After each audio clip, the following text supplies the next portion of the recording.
Hey everyone, so today I'll be giving you a brief overview of the masticator spaces, which are four spaces. There is the submasseteric space, the pterygomandibular space, the superficial temporal space, and the deep temporal space. So how do these spaces interact with each other? So to understand these four spaces, you need to know first the masseter muscle, the mandible, the medial pterygoid, the lateral pterygoid. This is the temporalis muscle and this is the temporalis fascia.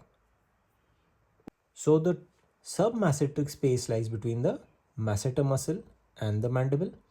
If we go on the other hand side, between the mandible and the medial pterygoid lies the pterygomandibular space.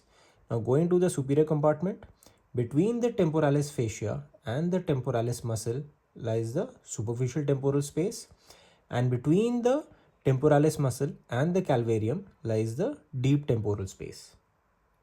So the superficial temporal space is separated by the submasseteric space by the zygomatic arch, and the deep temporal space is separated by the pterygomandibular space by the lateral pterygoid muscle.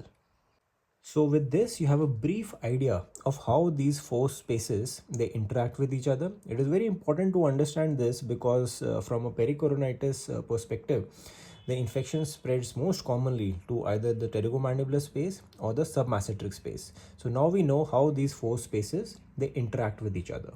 So if you want to know about space infections in much more detail, do let me know in the comments. Thank you.